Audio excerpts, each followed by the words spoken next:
Hello, everyone. Welcome back to St. Louis Teens. Today, we are here with Parul Yadav from Girl Power Talk, an organization working to empower young men and women in India and across the globe to become leaders. Parul, thank you so much for your phenomenal work with our youth. Thank you so much for being here, Parul. Can you tell us a little bit more about yourself and what inspired you to work with youth and work with Girl Power Talk? Thank you so much for such a warm introduction, Shri. I'm really glad to be here today. My name is Parul Yadav, and I'm a 20-year-old India-based Gen Z with a passion for women empowerment, menstrual equity, and entrepreneurship. I'm dedicated to creating opportunities and bringing awareness to foster a global platform for intercultural relations around the world. I recognize that India is a country with a disproportionately large adolescent and youth population, often referred to as the demographic dividend. Naturally, there are benefits and drawbacks to this reality, including inherent challenges for young adults seeking meaningful employment and respect. Considering the same, many young girls and women around us fall prey to developmental and societal barriers to achieving their dreams. So, age old practices and rituals that institutional gender bias dictate the lives of many women around us. So, for instance, the duties of household and child rearing are naturally considered to be there is something that women need to do it because they are born or destined to do it. For this very reason, I am dedicated to empowering young girls in my family, community, and country to be self-reliant. And it starts with one small step at a time. This is the real reason and mission of Girl Power Talk, to change lives one person at a time. And what prompted me to work with GPT was their commitment to celebrating gender diversity and creating an organization that uplifts women with real opportunities. And we're building something that is a global community that engages more people to celebrate the success of women. And we're a team of like-minded young college-going individuals who support a relentless commitment to developing girls into tomorrow's leaders. And Parul, now with Girl Power Talk, you conduct workshops in remote villages in India and hire interns for leadership roles. If you were to pick one of the most impactful activities, what would it be? And what is your favorite part about your work with Girl Power Talk? So, Girl Power Talk holds various workshops in remote villages for primary and secondary school students. Our goal is to motivate young girls to pursue studying and follow their dreams for a better life. We strongly believe that the mindset and guidance received at a young age will underpin how girls pursue their ambitions. So, moreover, we also hire the youngest bright minds from colleges across India. This starts by providing them report opportunities to contribute and interact with their global team. Such interactions help the Girl Power Talk team to identify a potential candidate as long-term fit for joining the organization full-time. So while my favorite part about Girl Power Talk is that our revolutionary working culture, one that transcends the traditional definition of work. For us, work is personal and work is family. So together we seek to positively change the world for future generations. And one of the most impactful activities that would be is being able to learn from not only experiences that I'm rewarded with, but also the opportunities to grow with a diverse group of people in Girl Power Talk.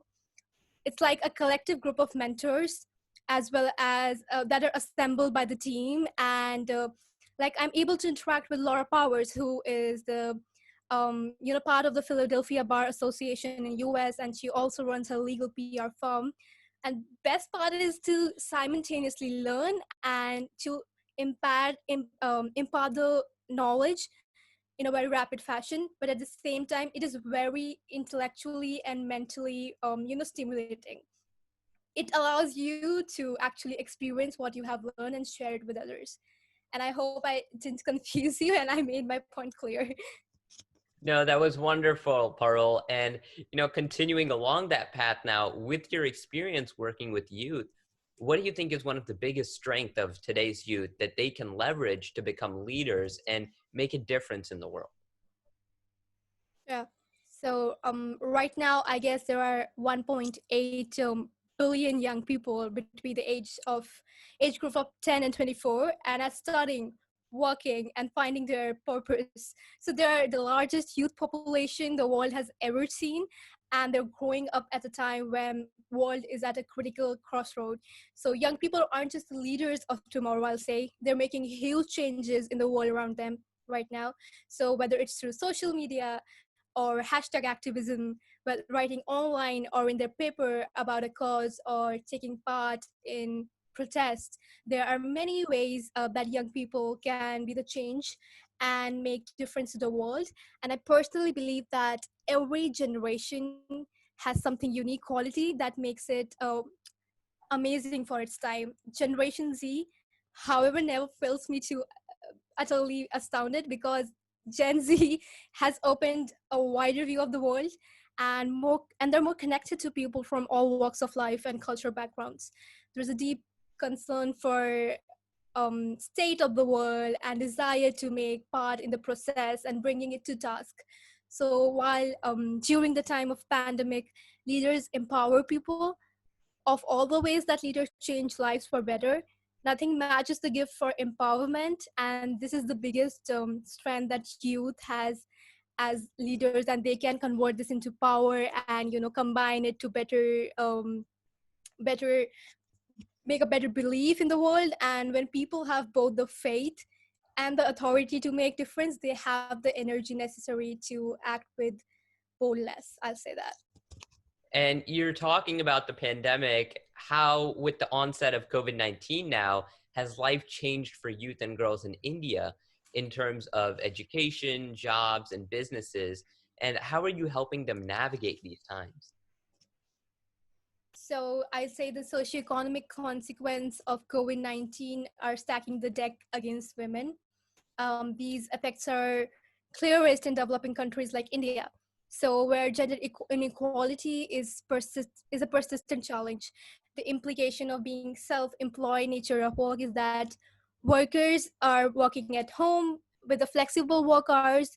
However, this means the burden is on the women who's the caretaker of the family.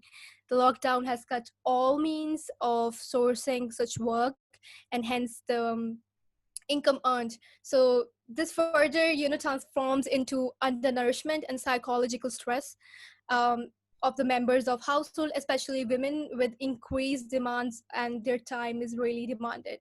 So through connecting women vision, we are a growing community at Girl Power Talk, and we empower women to realize entrepreneurship by effective sharing, learning, and rewarding. We share experience and case studies of women leaders and entrepreneurs to inspire more women to pursue their dreams and careers. Also, we equip our young leaders with the necessary skills to fulfill their dreams.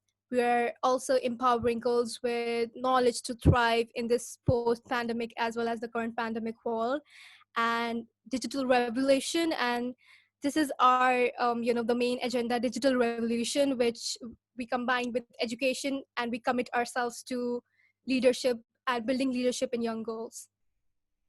And you talked about the pandemic's effect specifically on women and girls. And Parul, you're a leader on women's empowerment. Can you share with us Yeah. 3 things that we can all do to empower girls and women? So there aren't any ways I say that, but if I really want to mention the 3 ways, there are many impactful ways, but the main views according to me would be creating awareness by taking advantage of several high profile holidays. You can put the spotlight on important issues affecting women and girls in your daily life. You can make the most impact by demonstrating empowerment, look what it looks like for girls and women around you. This could mean modeling confident behavior in them, or protecting them or stepping away because they are most of the times really vulnerable, ensuring that more female leaders emerge out of them, while also helping women feel confident and providing them with the opportunities to explore any path that they wish to take in life.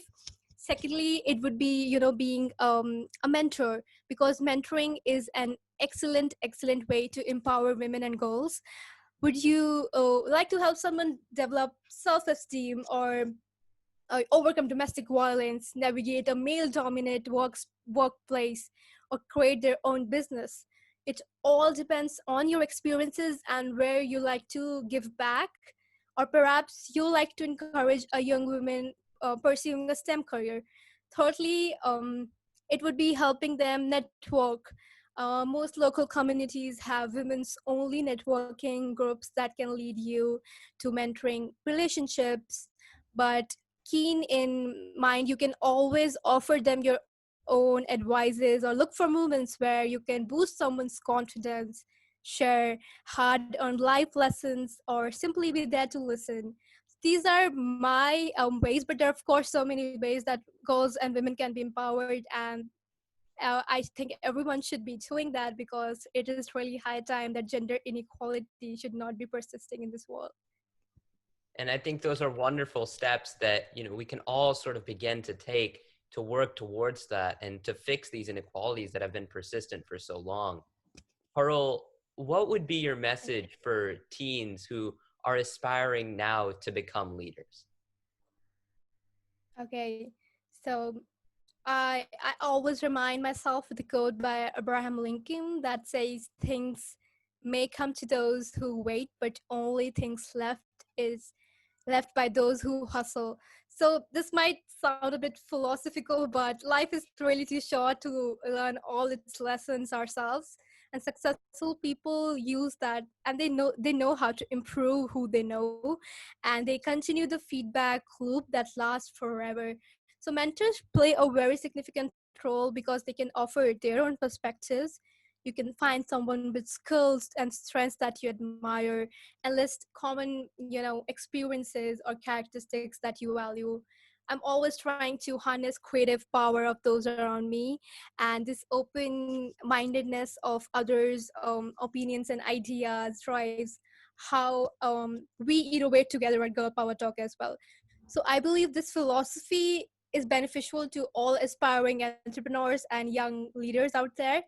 Secondly, I'll say that start focusing on your definitive interest and development to be more resilient, because this is very important. Trust me, things will automatically fall in place. What meant particularly well, what did not. Think about some of the challenges you encountered and how you can overcome them next week. A new beginning is always the step, and with awareness comes, a deeper understanding, and we will continue to grow and develop in our personal as well as professional lives.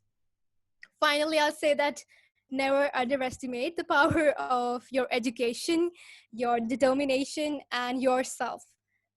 And I'm really too young actually to be saying this, but I know this will definitely help. So it is one, teen saying it to another. So I hope it helps. Parul, thank you so much for investing your time and resources in our youth and the value that they bring to our world and our future. And thank you so much for your time today and answering all of our questions.